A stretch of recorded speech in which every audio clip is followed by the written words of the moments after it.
Assalamualaikum warahmatullahi wabarakatuh, Bang Abdullah. Waalaikumsalam warahmatullahi wabarakatuh, Mas Agus. Baik, Bang Abdullah. Apa Ya, kabar, Bang Abdullah? Sehat, Bang Abdullah ya? alhamdulillah sehat. Alhamdulillah. Baik, Bang Abdullah, ini ada beberapa topik yang ingin kami tanyakan kepada Abang. Kita mulai dialog topik berita hari ini dengan sejumlah kabar yang cukup ramai dibicarakan dan tampaknya semuanya mengarah pada satu benang merah, yaitu korupsi dan keadilan. Pertama, Bang, Presiden Prabowo Subianto menyatakan akan memerangi korupsi sekaligus menertibkan manipulasi dan pemborosan anggaran.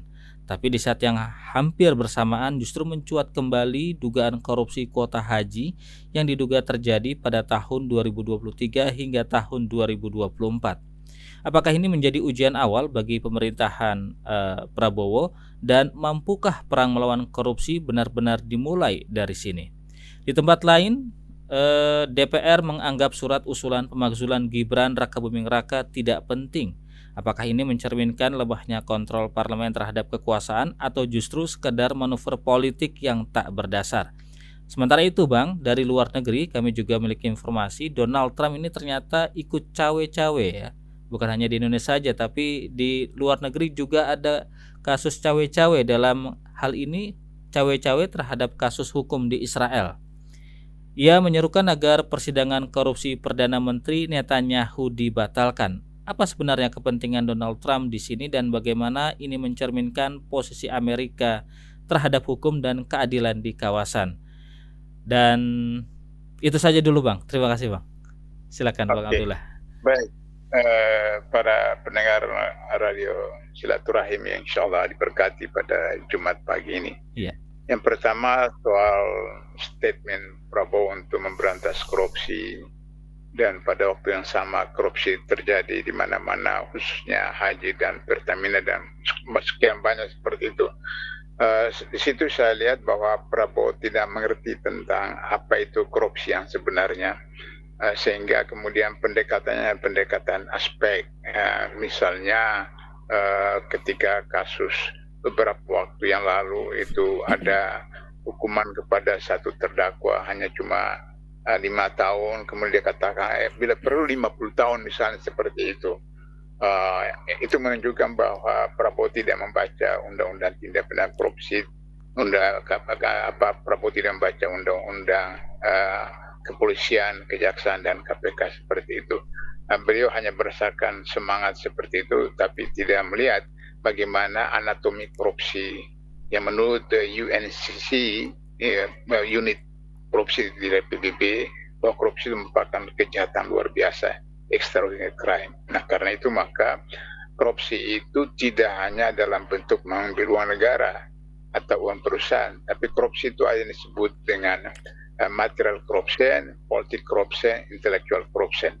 Itu berdasarkan target korupsi. Kalau berdasarkan motif korupsi, korupsi itu ada yang disebut dengan corruption by need, ada yang disebut dengan corruption by greedy, ada corruption by opportunity, dan corruption by exposure. Jadi korupsi karena miskin. Jadi 60% PNS itu korupsi karena gaji mereka itu hanya untuk 10 hari seperti itu. Sehingga pada waktu saya masih di KPK, kami ajukan apa yang disebut dengan reformasi birokrasi. Kadarullah saya ditugaskan oleh pimpinan untuk menyusun reformasi birokrasi itu. Yang pertama adalah bagaimana rekrutmen ASN PNS itu yang berintegritas dan profesional. Yang kedua, remunerasi itu bukan nominalnya tapi mensejahterakan. Yang ketiga, fungsionalisasi IT, dan keempat, pengolahan sumber daya alam berdasarkan pasal 33 Undang-Undang 45 seperti itu. Nah, itu sampai hari ini sudah hampir 20 tahun. Belum sampai 30% kementerian lembaga negara yang melakukan reformasi birokrasi seperti itu. Ada yang misalnya katakanlah Kementerian Keuangan gaji yang dinaikkan tinggi, karena memang waktu itu kami prioritaskan pada 3 lembaga untuk dinaikkan tunjangan kinerja, yaitu hakim, kemudian BPK, kemudian keuangan. Nah, keuangan itu gajinya tinggi sekali, ya, kinerjanya, tunjangan kinerja. Tapi ternyata banyak kasus di Kementerian Keuangan terjadi seperti itu. Nah, karena apa? Hanya pendekatannya parsial, tidak pendekatan yang sumul, yang integrated seperti itu. Nah, oleh Karena itu maka terjadilah kasus-kasus baik yang berupa material corruption maupun political corruption maupun intellectual corruption. Jadi misalnya kasus haji. Kasus haji itu bukan hanya persoalan yang ini termasuk intellectual corruption, karena pada zaman Orde Baru itu ada yang disebut dengan Haji Abidin, haji atas biaya dinas, Sehingga begitu maka mereka itu kemudian belum pernah sebagai petugas tapi belum pernah haji. Sehingga begitu maka ketika mereka melaksanakan ibadah haji, mereka tidak menjalankan tugasnya sebagai petugas karena melaksanakan kaifiat atau rukun-rukun haji. Sehingga tugas mereka itu tidak mereka laksanakan. Saya pengalaman 2008 pertama kali saya naik haji, dokter rombongan itu tidak pernah saya ketemu, dan hanya pernah ada dalam kamar saya ada berapa belasan orang asal begitu. Itu dia datang karena ada jumpa dengan dokter dengan pasien seperti itu. Itu sudah itu tidak pernah karena dia belum pernah haji, sehingga dia sibuk dengan ibadah hajinya, bukan tugasnya sebagai dokter seperti itu. Nah, itu problem. Sehingga begitulah merupakan salah satu bentuk korupsi dalam pelaksanaan haji. Nah, sekarang ini tidak ada lagi Haji Abidin, tapi kemudian tetap saja ada petugas dari Kementerian Agama untuk setiap tahun itu bergiliran. Biasanya itu ada yang 5 tahun bisa ajukan kembali, atau 10 tahun bisa ajukan kembali untuk ikut seperti itu. Nah, sehingga kemudian saya pernah ceritakan itu beberapa waktu lalu bahwa 2008 itu saya kan baru pertama kali datang ke Mekah, ke Arab Saudi seperti itu. Di dalam rundown saya baca bahwa dari Mekah itu langsung ke Arafah, tidak ke Mina. Saya beritahu sama petugas Kementerian Agama itu, menurut hadis kita dari Mekah ke Mina dulu 1 malam, baru kemudian ke Arafah. Kata beliau, belum ada kemahnya di sana jadi susah, jadi kita ke Arafah dulu, Muzdalifah baru ke Mina. Nah, karena saya belum pernah datang ke sana, saya percaya saja. Tapi ketika sampai di Mekah itu kan hampir 2 pekan menunggu waktu haji itu, kemudian dilakukan wisata turis. Sampai ke Mina saya lihat sudah ada kemahnya, Jadi saya pikir, loh, kenapa dibilang tidak ada kemah? Sebagai orang KPK, waktu saya masih di KPK, ini korupsi. Kenapa? Karena ada 200.000 lebih jamaah haji. 1 hari 3 kali makan, satu kali makan 10 real saja, itu sudah 30 real 1 hari. Kali 200.000 orang, sudah berapa juta real itu. Belum lagi bisnya, berapa ratus bis yang disewa seperti itu. Karena itu dari Mekah langsung ke Arafah, maka sekian juta real itu diambil oleh mereka. Jadi itu contoh seperti itu. Sehingga demikian maka kemudian korupsi itu tidak berhenti sampai kepada hanya digantikan dari departemen kepada badan pelaksana haji, tapi juga sistemnya itu yang harus diperbaiki seperti demikian. Nah, oleh karena itu maka kalau Prabowo mau berantas korupsi secara serius, selalu saya katakan di mana-mana, Prabowo terbitkan Perpu menghidupkan kembali undang-undang KPK yang lama.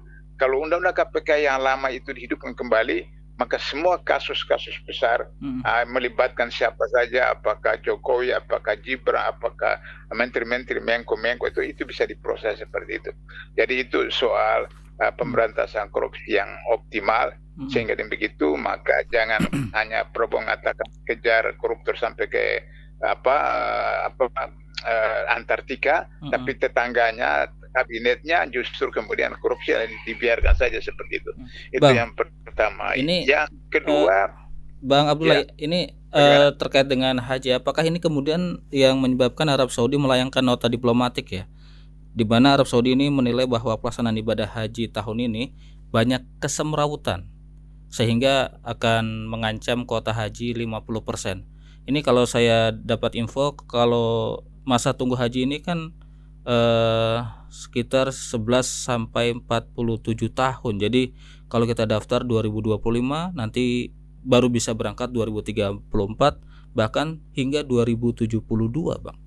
Ini tergantung provinsi asal masing-masing, Bang Abdullah.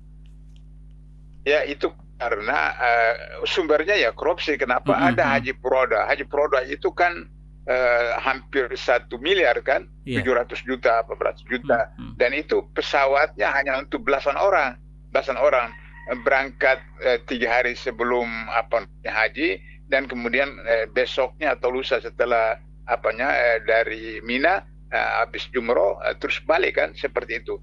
Sementara orang yang tunggu sampai 10 tahun 20 tahun itu tidak dapat kesempatan, tapi yang furodo orang kaya, orang segala macam. Dan Mas Agus harus tahu bahwa yang punya perusahaan yang melaksanakan itu adalah anak dari wakil presiden waktu itu. Jadi itu memang problem serius. Jadi saya setuju dengan Kementerian Haji Umroh ke Arab Saudi untuk menertibkan itu. Jadi kalau haji Proda itu dihilangkan, maka kemudian jatah sekian ribu orang itu untuk yang antri itu bisa laksanakan. Itu pertama.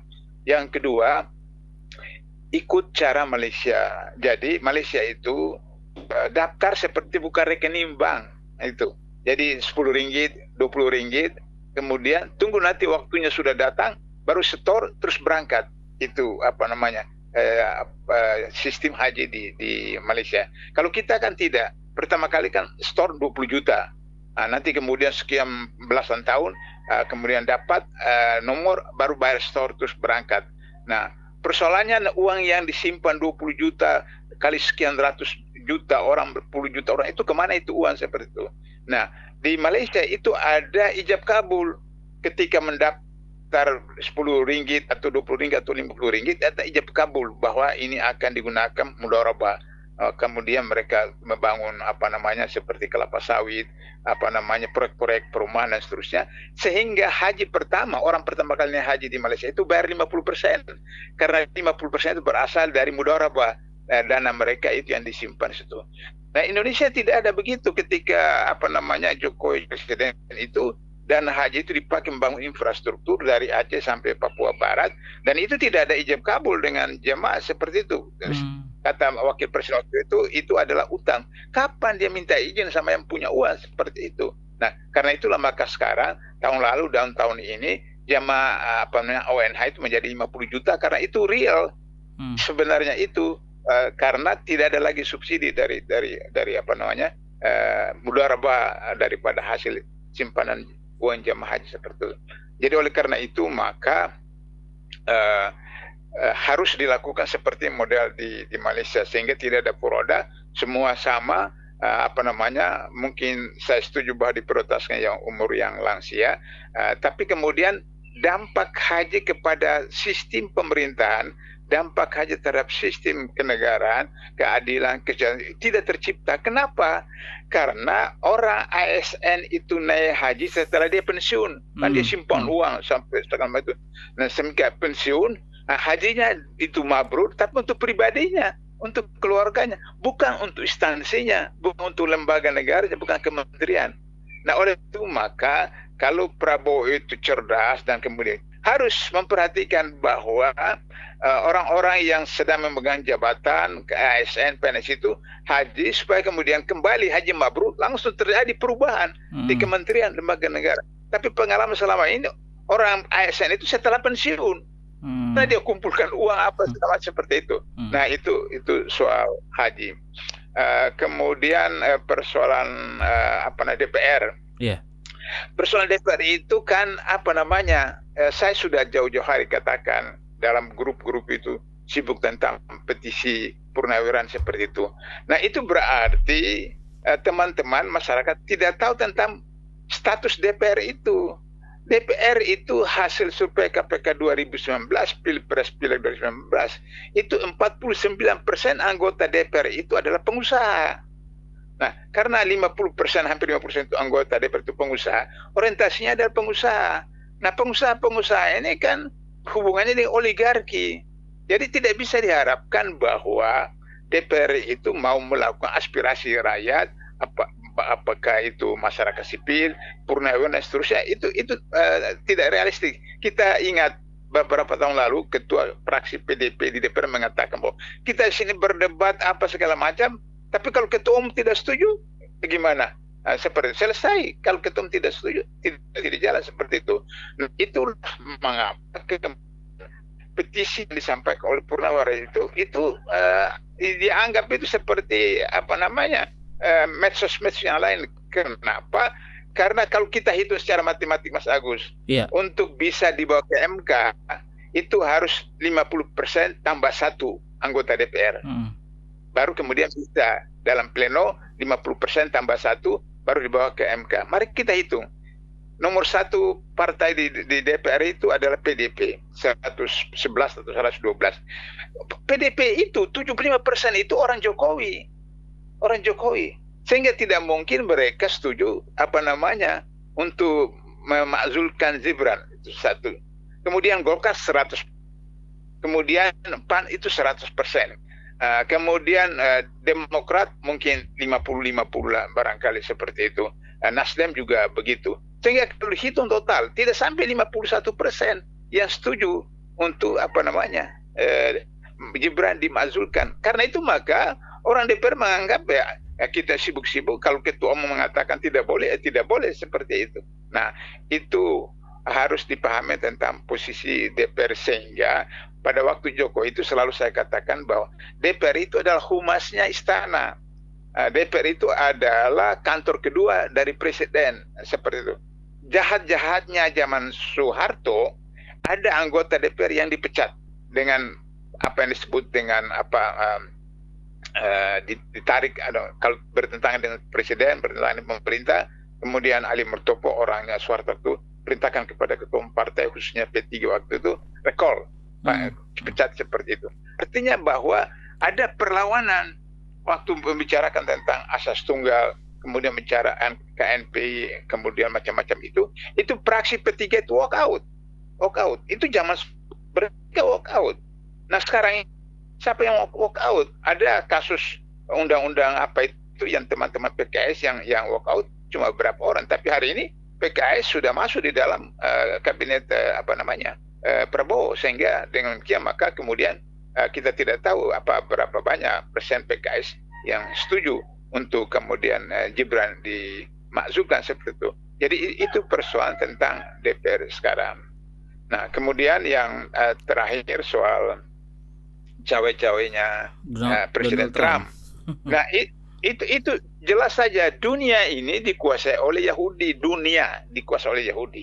Apakah negara-negara yang punya hubungan bilateral, hubungan diplomatik dengan Israel, atau Indonesia yang tidak punya hubungan bilateral atau hubungan diplomatik dengan Israel, tapi berapa banyak persen perusahaan, barang-barang, produk yang kita pakai, kita beli di Indonesia itu adalah punya Israel melalui negara-negara yang lain seperti itu. Sehingga begitu saya mau ingatkan Mas Agus bahwa dulu ketika Obama maju capres di Amerika pertama kali, dia mengharapkan generasi muda dengan menggunakan medsosnya, sehingga dia tidak pernah menghubungi Yahudi. Begitu Yahudi tidak dihubungi oleh Obama, langsung berita keluar, Obama itu bapaknya Islam, sehingga tidak bisa jadi presiden Amerika. Akhirnya kemudian Obama kelabakan, maka dia datangi lobi Yahudi. Baru kemudian Obama terpilih. Sehingga dengan begitu maka tidak ada presiden di dunia ini yang tidak direstui oleh White House. Tidak ada. Kita ingat Presiden Mesir berapa tahun yang lalu, karena dia orang Ikhwan, tidak direstui oleh Amerika, kemudian dikudeta oleh orang Amerika terhadap Presiden Mesir beberapa tahun yang lalu. Nah sehingga dengan begitu maka restunya Amerika Serikat kepada pers dimanapun dunia itu, sementara Amerika itu dikuasai oleh Yahudi. Nah sehingga Presiden Trump sekarang itu berada dalam posisi yang digugat oleh masyarakatnya sendiri. Dia akan mau juga diimpeach oleh masyarakat. Nah sehingga begitu Trump harus mendapat dukungan. Mendapat dukungan dari mana? Dari Yahudi. Yahudi sekarang dipimpin oleh Netanyahu. Sehingga begitu maka Trump berharap bahwa memberikan dukungan kepada Netanyahu supaya tidak diadili, tidak jatuh hukuman, agar supaya kemudian Netanyahu dukung dia, supaya dia tidak diimpeach juga oleh rakyat Amerika sendiri. Jadi itu peranan Yahudi dengan lain-lain seperti itu.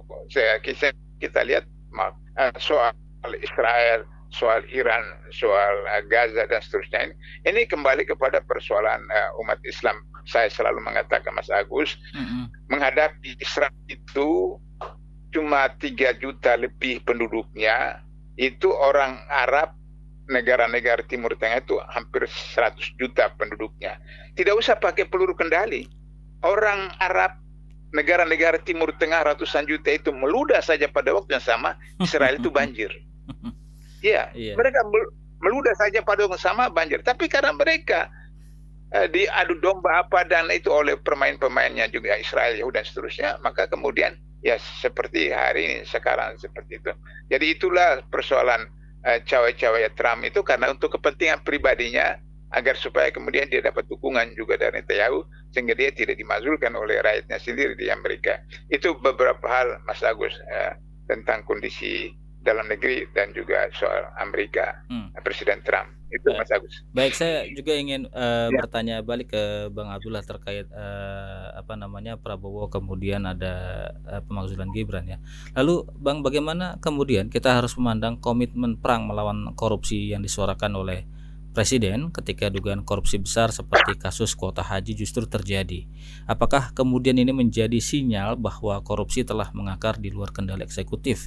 Lalu apa indikator konkret yang bisa kita jadikan sebagai tolok ukur untuk menilai keseriusan pemerintahan ini dalam memberantas korupsi selain sekedar slogan politik?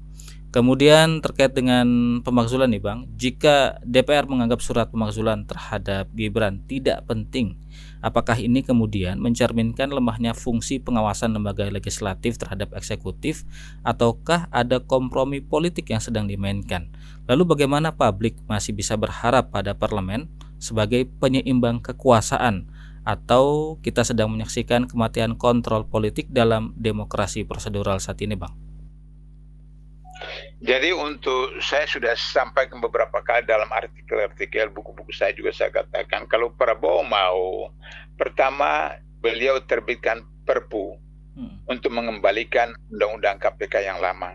Kalau dia terbitkan Perpu kembali ke Undang-Undang KPK yang lama, maka kemudian bisa KPK akan melakukan pemberantasan, KPK akan memproses Megawati, KPK akan menahan Puan, KPK akan menangkap Sri Mulyani, Menko-Menko yang ada sekarang itu KPK bisa lakukan itu dengan cara Undang-Undang KPK yang lama. Sudah itu kembalikan 57 orang yang dipecat oleh Firly itu kembali ke KPK. Saya yakin itu akan bisa mungkin satu periode Prabowo ini bisa selesai korupsinya. Jadi kuncinya di situ ya Bang ya, kuncinya di situ ya.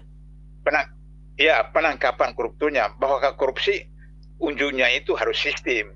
Tapi dengan menangkap beberapa tokoh, saya hitung itu kira-kira 25 orang yang di Menteri dan dengan BUMN dan seterusnya, ada 25 orang yang bisa ditangkap itu oleh KPK. Itu akan mempunyai dampak sehingga kemudian reformasi birokrasi yang saya katakan tadi bisa diterapkan.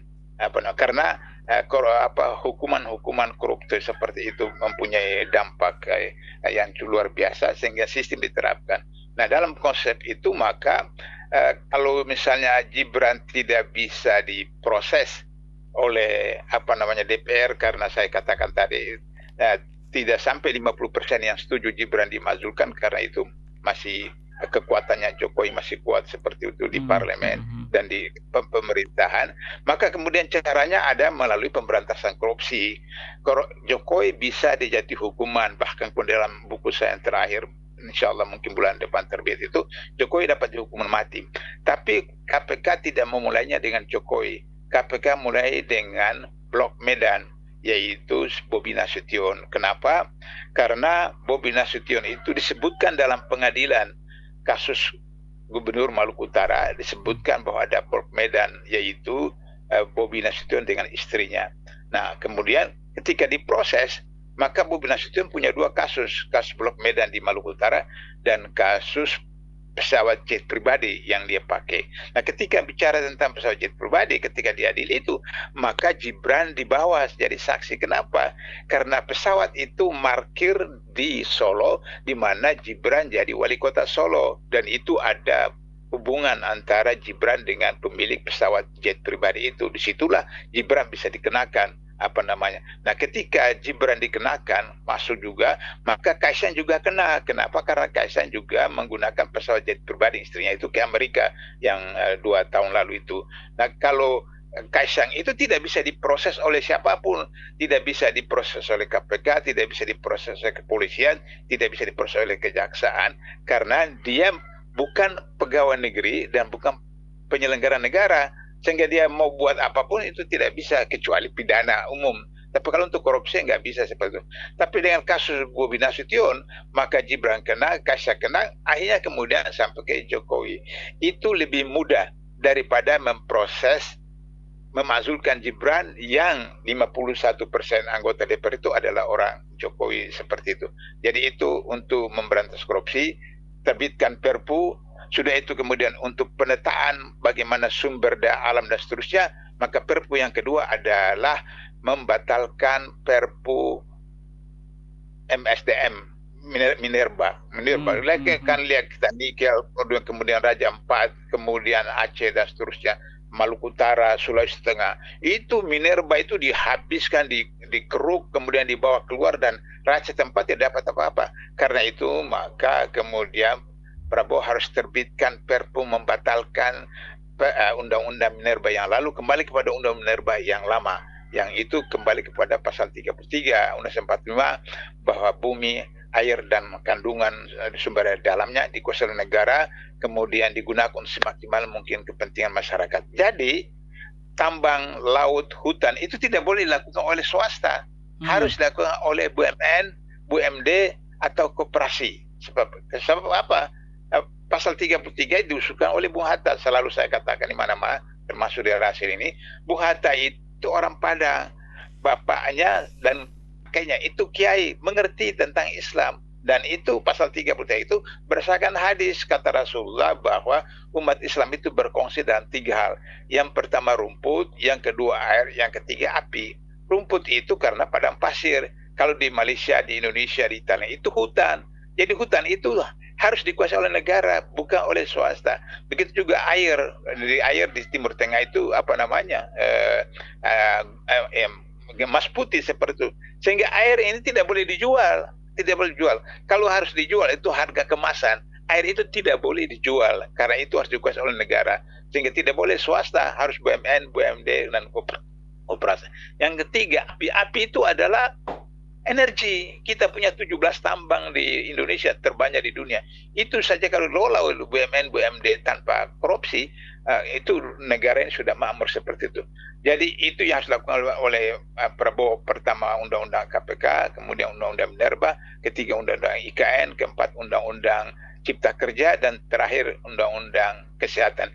Kalau Prabowo terbitkan 5 Perpu itu, dalam waktu 1 tahun dia akan dapat dukungan dan kemudian pemberantasan korupsi akan jalan dengan luar biasa. Maka 2029 kalau dia masih sehat dan dia bisa maju lagi, dia masih bisa terpilih 2029. Kalau tidak, saya khawatir Prabowo ini tidak sampai 2 tahun jadi presiden. Dia akan digulingkan oleh orang-orang Jokowi, sehingga demikian maka Gibran yang akan naik jadi presiden seperti itu. Nah, itu persoalan korupsi. Begitu juga DPR. Sebenarnya kan saya tidak bisa mempersalahkan anggota DPR 100% karena yang pilih itu rakyat. Nah, rakyat itu hanya dengan bansos 50 ribu, 100 ribu dan seterusnya, maka kemudian mereka pilih anggota DPR. Bayangkan itu PDP itu sarang komunis, sarang PKI gaya baru itu. Tapi kemudian mereka masih menang seperti itu. Nah, itu karena itu rakyat sendiri hanya karena 50 ribu, 100 ribu seperti itu. Nah, itu soal DPR. Sehingga demikian, kalau dikembalikan kepada Undang-Undang Dasar 45 asli, kalau Prabowo berani, dia terbitkan dekret. Dekret itu kembali ke Undang-Undang Dasar 45 asli. Jadi Soekarno dulu dekret 5 Juli 59, kembali ke Undang-Undang 45 diwai oleh Piagam Jakarta. Kalau Prabowo berani terbitkan dekret bagaimana kembali ke Undang-Undang 45 asli. Nah, berbeda dengan dekret yang diterbitkan oleh Gus Dur. Ketika Gus Dur terbitkan dekret, itu tidak didukung oleh DPR, maka kemudian beliau dilengsarkan. Tapi hari ini 58%, kalau itu betul angka 50% yang dimiliki oleh Prabowo waktu Pilpres itu, maka berarti kalau dia terbitkan dekret 58% anggota DPR akan setuju, maka kembali kepada 45 asli. Kalau kembali kepada 45 asli, maka Prabowo bisa jadi presiden kembali 2009 karena dipilih oleh MPR, bukan dipilih oleh rakyat, seperti itu. Nah, 45 asli. Kalau masih ada korupsi di MPR, itu gampang, KPK bisa proses. Pemilihan gubernur di tingkat 1 DPR, KPK bisa proses.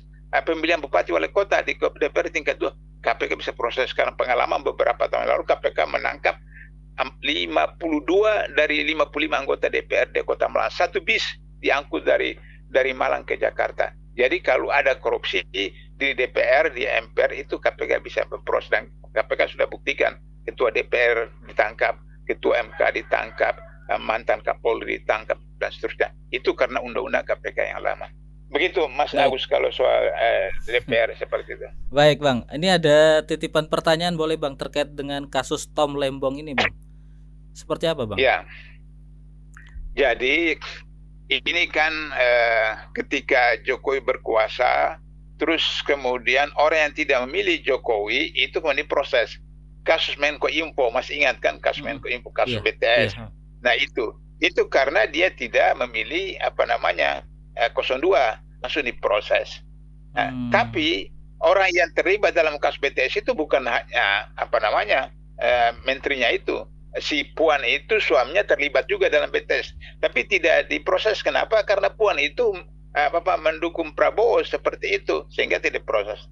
Tom Lembong itu bukan hanya mendukung, tapi panitia pansel salah seorang pimpinan tim suksesi 01 Anies Baswedan, sehingga kemudian diproses. Padahal apa yang dilakukan oleh Tommy Lembong itu dilakukan sebelum dia dan sesudah dia, itu dilakukan hal yang sama seperti itu. Tapi karena dia tidak mendukung 02, dia 01, maka dihabisi seperti itu. Jadi pokoknya kepolisian, kejaksaan, dan KPK itu orang Jokowi, sehingga kemudian melihat ini lawan-lawan politik diproses, bukan lawan politik tidak.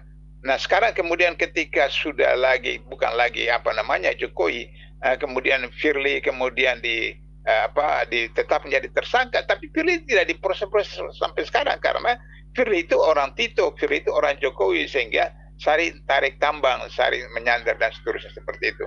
Jadi itulah persoalan Tom Lembong, kemudian kasus BTS, Menko Info, dan Kementerian misalnya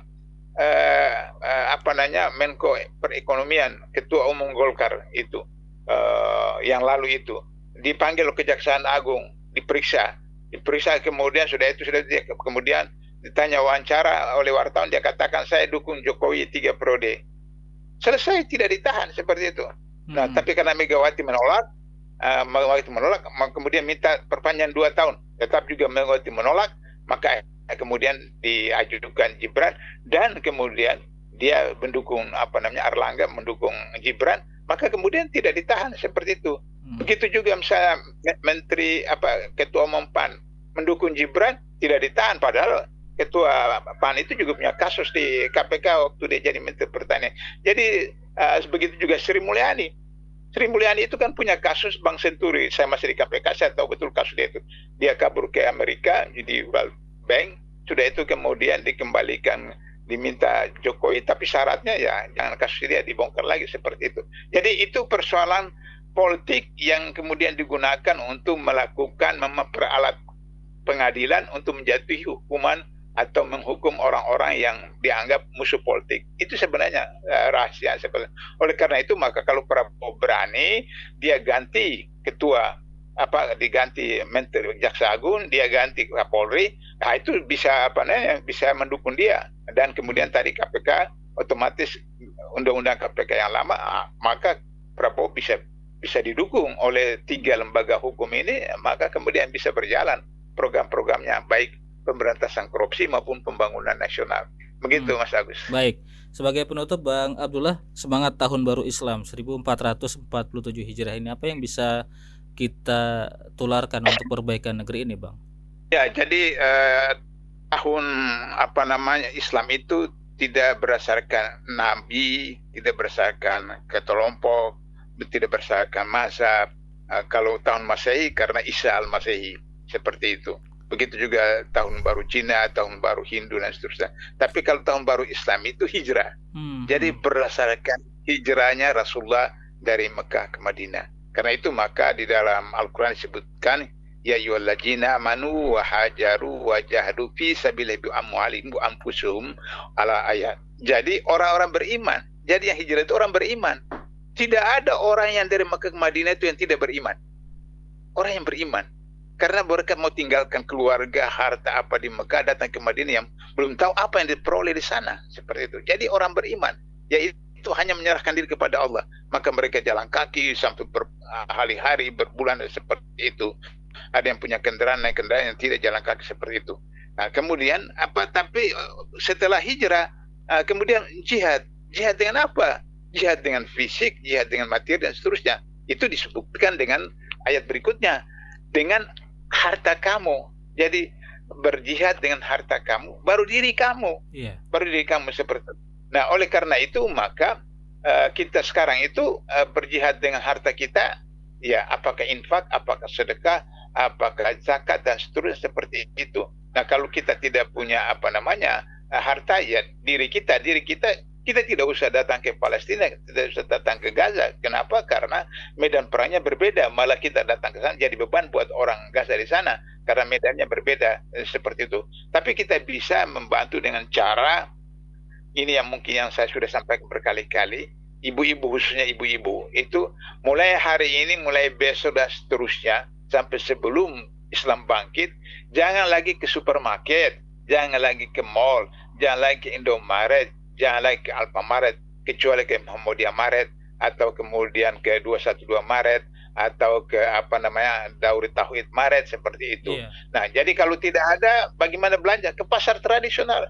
Pasar tradisional itu masih dominasi oleh Muslim atau pribumi, seperti itu. Itu satu. Yang kedua, dana simpanan di bank-bank konvensional itu dialihkan, dikonversikan menjadi logam mulia, apakah emas atau perak, baru kemudian sewa safety box di bank syariah, simpan di sana. Karena bank-bank ini kan punya Yahudi di seluruh dunia seperti itu, kecuali bank syariah seperti itu. Nah, tapi bank syariah juga dalam beberapa hal juga mirip-mirip dengan sistem konvensional. Tapi itu masih ada sedikit manfaatnya dibanding dengan mudaratnya ya, pada bank konvensional. Dan yang ketiga, Mas Agus, jangan lagi merokok. Karena merokok itu punya Yahudi. Rokok itu yang membuat Sampurna itu masuk 9 naga, karena 90% umat Indonesia yang Muslim itu beli rokoknya, maka dia jadi 9 naga. Kemudian dibantu Amerika di sana, bantu Israel menyerang saudara-saudara kita Islam. Kalau 3 hal itu lakukan sampai akhir tahun, saya percaya Yahudi Gaza akan selesai, Amerika akan selesai, Cina akan selesai, dan kemudian Prabowo bisa eksis dengan program yang saya katakan tadi. Tapi jadi, disuruh berhenti nggak mau berhenti, Bang. Kemudian disuruh berhenti ngerokok nggak mau berhenti. Itu problemnya. Saya biasa bercanda bertanya orang Yahudi, kenapa kalian buat pabrik rokok tapi tidak merokok? Mereka bilang, kami buat rokok itu begitu orang yang tidak pandai membaca. Loh, kenapa? Ya kan di sampul rokok itu kan ada tulis kan, rokok itu mendatangkan impotensi, mendatangkan bla bla bla, berarti orang tidak pandai membaca kan, seperti itu. Nah, jadi sehingga dengan begitu maka perayaan 1 Muharram ini tidak hanya seremonial, pawai segala macam, kemudian pesta atau kemudian upacara-upacara, tapi kemudian upacara-upacara tidak sholat. Saya perhatikan perayaan-perayaan di masjid itu masuk waktu zuhur tidak sholat, ada terus pulang seperti itu. Jadi kalau hijrah itu kan dalam ilmu saya karena manajemen SDM itu adalah mengevaluasi hijrah dan berpindah dari Mekah ke Madinah. Berarti pindah dari tempat lokasi yang menurut ilmu militer tidak kondusif di Mekah, pindah ke Madinah. Maka di Madinah itu kemudian Rasulullah membangun Madinatul Munawwarah. Madinatul Munawwarah itu Madinah yang bercahaya. Kota yang bercahaya. Madinah itu kan kota, Munawwarah itu cahaya. Yang tadinya Yatrib, Nabi kasih nama Madinatul Munawwarah. Jadi kota yang bercahaya, sehingga kemudian masyarakat Madinah itu menyambutnya dengan satu harapan karena ada cahaya baru bagi betul. Sehingga begitu berarti mulai dari hari ini kita ubah yang tadinya kemudian sholatnya itu asal-asalan, maka kita ubah sholat yang betul. Kalau tadinya kita anggap sholat sebagai kewajiban, bukan lagi sholat sebagai kewajiban, tapi sholat sebagai kebutuhan. Begitu juga hal-hal yang lain, apakah infak, apakah sedekah, kemudian keluarga kita, kemudian anak-anak kita. Jadi hijrah betul, dari yang zalim kepada tidak zalim, yang malas menjadi rajin, yang malas beribadah jadi rajin beribadah, yang malas berinfak jadi rajin berinfak, dan seterusnya. Jadi dari yang batil kepada yang hak. Itulah potensi atau substansi daripada hijrah dalam satu Muharram. Itu Mas Agus. Baik, terima kasih Bang Abdullah atas dialog kita di pagi hari ini. Sehat-sehat selalu Bang ya. Amin amin. Terima kasih. Assalamualaikum warahmatullahi wabarakatuh Bang Abdullah. Waalaikumsalam warahmatullahi wabarakatuh.